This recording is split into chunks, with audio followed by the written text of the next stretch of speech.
Hey, what's up, guys? Today we are going to talk a little bit about the video I did yesterday. I did a video that was basically all over catching wolfpacking bass. To me, that was one of the coolest videos. It really got to show a lot of different things. Got to show how shallow you can catch them in the summertime. I know I had some guys comment on there and go, "Wait a minute! I thought all the bass in the lake when it gets hot like that are supposed to go deep." No, no, no. No, so many of them go shallow. Fishermen go deep. So many of the fish go shallow. I've done plenty of videos on why that is, and I can go into that. If you still have questions about why that is, leave some comments, and I'll do another video. I have no problem talking about that. I've done seminars on that.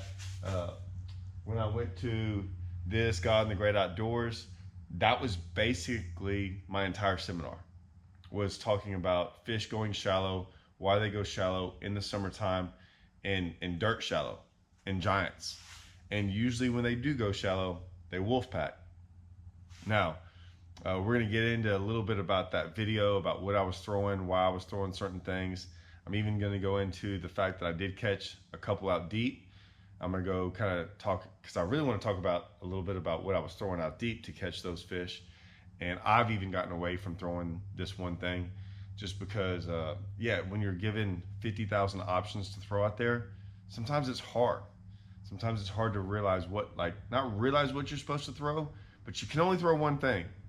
And so sometimes, you got to change it up a little bit. I changed it up. So we're going to go into that. The shallow water fishing and catching them shallow in the summertime, like I said, that entire process is really cool. And I got to see some really cool things on this lake I was fishing, and it was really cool to see them wolf pack. It was really fun, and this goes on all the time. And I think it's one of the most overlooked ways to catch them. I think with live scope now, no one's doing this. If we're going to talk about a 3 or 4 day event, that's a lot of times what we see on TV. And I think sometimes what we see on TV is very misleading. I've always said that. I think we get caught up in what the guys on Bassmaster do and the BPT and what those guys are doing. And yes, it's a way to catch fish. And sometimes it's a way to win. It's definitely easier to win, in my opinion, doing some of that live scoping stuff in a 4 day event. But if you're just going out there for 1 day or 2 days or whatever it might be, this might be the way to go if you really want to go catch some big ones. Now, I'm not saying you can't catch some big ones out there live scoping in the summertime doing what they were doing, but if you can find this and figure it out, one, it's way more fun. There's not a person on earth that's not going to say that wasn't more fun is seeing them going down the bank, catching doubles, having big ones eat it. You can watch them eat it. If you think watching them on live scope is fun, watching them in real life person eat your bait on a topwater, way more fun. No doubt about it. So it is a way to catch them like that. Even in one of the last events that was on Bassmaster was one out there live scoping. The day one, no, the guys leading the event on day one were going down the bank, just like this. So, like I said, it's misleading sometimes what we think is the best way to catch them. Yes, it's a 4 day event. BPT, they're over there trying to catch as many fish as they can. Sometimes they catch a lot more 2-pounders, right? And if that's what you want to go do, by all means, go do that. And I'm not knocking it. I'm not out here trying to knock it. I'm just giving you an alternative thing to go do, okay? So, what was I doing? I was throwing a very, very small plopper. That's what I was throwing. You don't necessarily have to throw a small one. I'll be honest with you. I've never been to that lake. One of the comments was like, I lived on that lake. I didn't know there were big ones in there like that. Even one of the comments, it was like back in 2004, if you'd have just caught that 1 day bag, you might have won the entire event, and it was a 3 day event. I mean, I think he was being kind of joking, but he was like, man, I didn't realize those big fish were in that lake. Neither did I. I mean, yeah, I knew there were 5 and 6 pounders, don't get me wrong. I just thought it was I wasn't thinking I was going to go catch 5 of them in a day. I didn't know there was that many of them. So I went with a small one, just because I was trying to get bites. I wasn't worried about trying to catch big ones. It was my first time ever setting foot on the place. So Even for me, I was trying to get bites. That's why I'm going to talk about this next bait as well. But yeah, I was throwing a very small plopper, just trying to get bites. Strike King's now making a patroller. We're coming out with different sizes. We're also making something kind of a little bit different in the future. But yeah, when we talk about that, there's really two ploppers on the market right now. Like I said, Mock Baits from Strike King came out with a third one. So you got the water plopper and the Chopo. I think I was throwing the small plopper at the time. You know, have I seen a difference in those two baits? Not really. I mean, some people tell you one's better than the other. I don't know. To me, they're missing the point of it. And the point of it is sometimes to cover water and do things like that.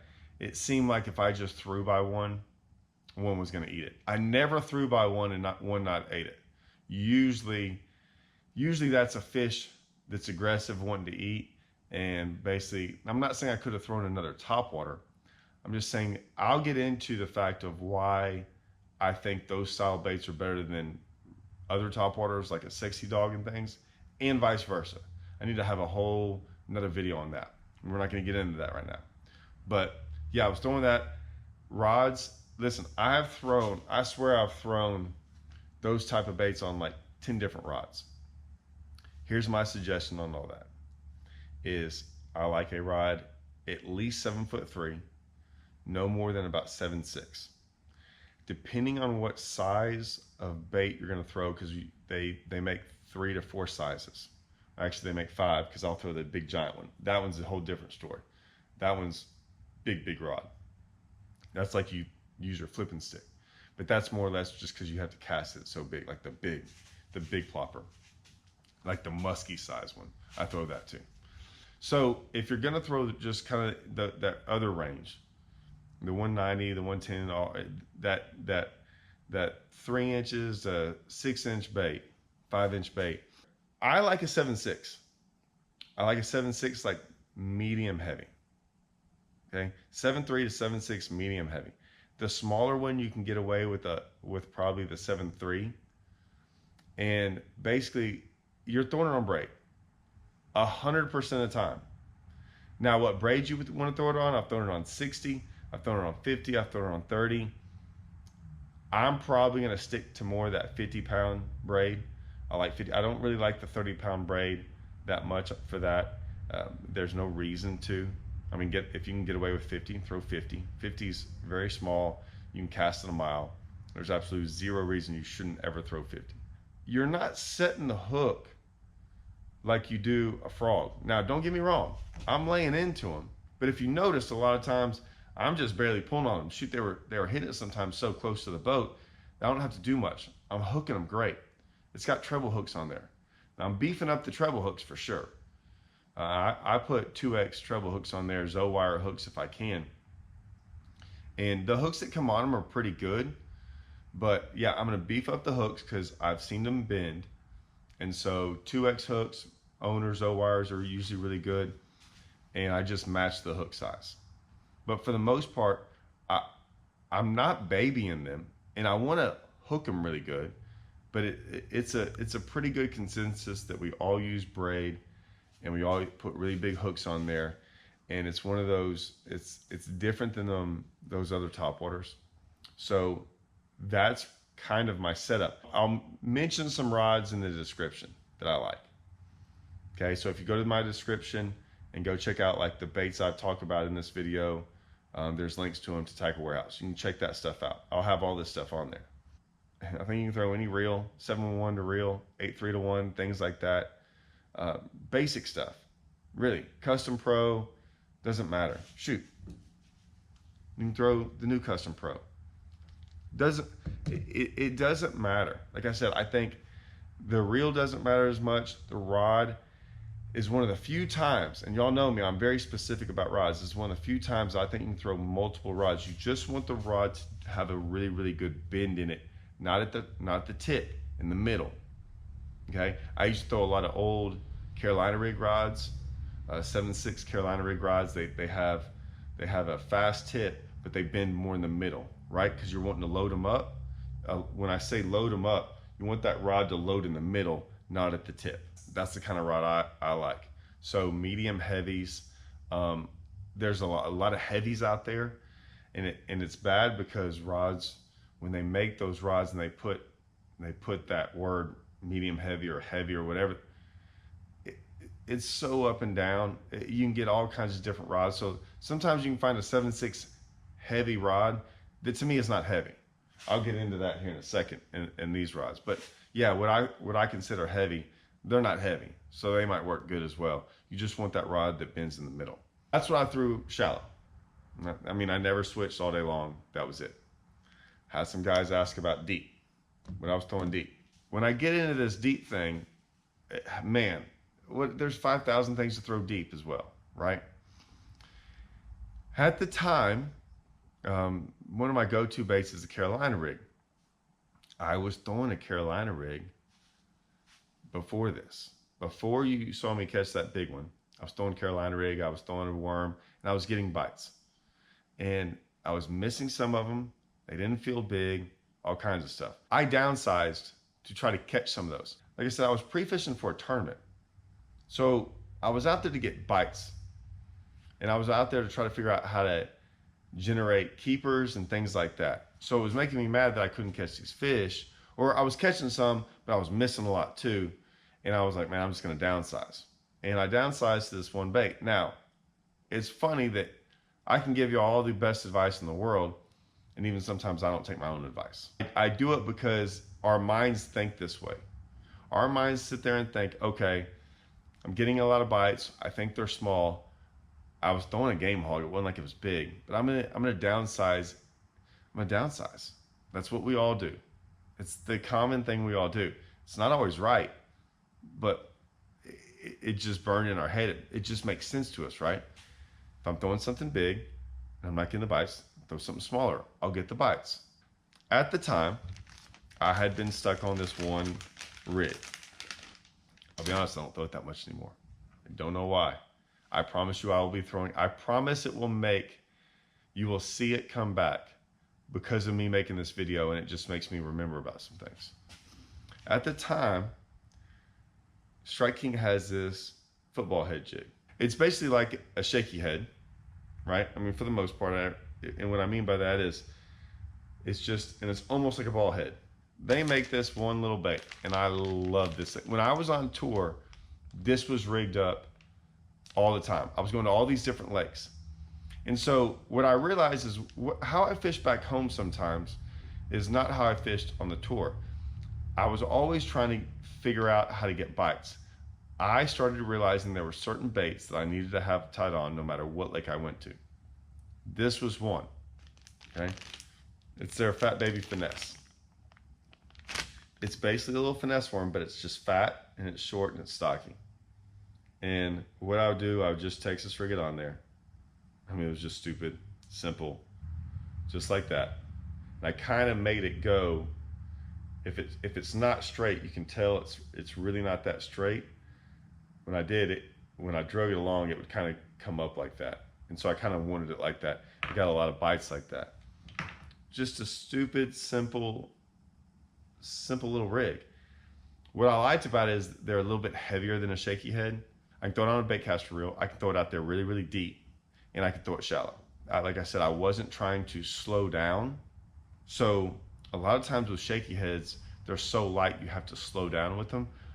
I was throwing a Carolina rig trying to cover tons and tons of water out there because I was fishing these big ledges. I didn't really know where I was supposed to cast, so I was going down them. Well, just a little bit heavier jig head with that football head jig allowed me to throw a bait caster. I didn't have to go down to like 12-pound test line. I'll get into that in a second. I could go 16-pound test line. I could throw a little bit heavier line, throw a little bit heavier bait, but still keep that small profile. That's what I was throwing. Now, I instantly, like it wasn't a couple casts in, and I catch that big one, that 5 to 6 pounder. And I was going, oh, here we go again. I had forgotten that that's what I usually catch on those. I catch a lot of big ones on that rig. Like I said, but I wasn't thinking at the time. I was just thinking downsize. And it was good. I just forgot how many fish I catch on that stupid thing. It's crazy. And I had it tied on. I was ready for it. I didn't have to tie it on or nothing. I mean, like I said, when I was fishing around the country, I had that thing tied on all the time. I had it tied on. I broke out these two rods for a reason. Is that I get into this all the time about rods and what I think is right, what I think is wrong, and not the problem with rods. It's why I talk about rods and the way we fish them and the way they're used. I personally think, and I've always said this, rod companies have to go as general and basic as possible. The questions I get on rods, and don't take any offense to any of this, but they're always asking about the rod tip, the how heavy something is. Is it medium heavy? Is it this? Is that? I think it's everyone else's feeling that they want reassurance that they're getting the right rod. I don't need a reassurance. I do not care what is written on a rod. I let y'all know what's written on a rod. Okay? So if I like this rod, I'll let y'all know what it says on there, but I'm not picking that rod because of what it says. It's never have. When a lot of these companies come out with these worm rods, they're not worm rods for me. They never are. And that's because this is my worm rod. And I have a little bitty weight on there, and I still got a haymaker hook on there and stuff, and this is probably what I was sight fishing with. But this is my worm rod. We're trying to we're coming out with, we're going to do something special and come out with this rod. I'm pretty sure, had a little discussion over iCast. I think we're still coming out with it. It's going to be a limited time only for guys that want something that's actually what I consider, a true worm rod. One that you can do a lot of things with, but you're not out there trying to catch 2-pounders. You're trying to catch big ones. You're throwing, a lot of us don't throw little worms all the time. We throw bigger worms in cover, in piles, around stumps, trying to catch big bass. I want a bigger rod to catch those bigger bass. That's my true worm rod. Now, they make a rod, right? And this is it. And it's a 7-foot, I believe. I have to go look. I think it's 7'2" or 7'3", a jig worm rod. Okay, it's a Mark Rose jig worm rod. It's in their signature series lineup. I do love that rod. I love it. Right? It's a great rod. It's a great rod, in my opinion, for throwing stuff like this. For throwing jigs that are 1/2 ounce and a little less, going down the bank, things like that. Things that aren't really hardcore big worm, big jig, things like, when I say big worm, big jig, big worm could be 8 to 10 inches. I'm just saying, I'm not going around throwing stuff like that. I think that worm rod is good for like 16 to 18 pound test line. I think it's good for throwing that and going to some of these lakes and doing that. However, I don't think it's the right place to throw a lot of bigger stuff and like in brush piles and things like that. I just think there's better rods for that. That's why I've been throwing that rod for probably 10 years. And I've got Lou's making them, and they special make them for me. It's great. And like I said, we're working on it. But that other rod is good. I like it for stuff like this. I am in Texas. Got to throw that disclaimer out there. I'm throwing a lot more bigger stuff in our tournaments. And a lot of the times, like, sometimes you can throw this and catch a big one. Sometimes the other. This was right in the middle of August. It's right in the middle of August right now. It just started August. So, I mean, that's why I threw that. It's sometimes that one time a year, this time of year, they get a little finicky. It's hot. They just like a little smaller bait sometimes. That will change here in a month, right? That's why I was probably throwing the small plopper. Like I said, all that will change as we start getting more into the fall. Then we'll start going after bigger and bigger baits. But for right now, Custom Pro, I had probably the old Speed Spool. You can throw the regular Custom Pro, the old, anything like that. 16-pound test line, that's it. That's all you need to throw. Those were pretty much my only 2 rigs I threw the entire day. Caught some fish on them. Pretty fun going up there shallow and leaving all them guys out there deep, wandering around trying to catch one of those a day. Yeah, I was catching big ones all day long. So check that out. It's the right time of the year. If you have any questions, leave a comment. I'll try to get back to y'all. All right, see y'all.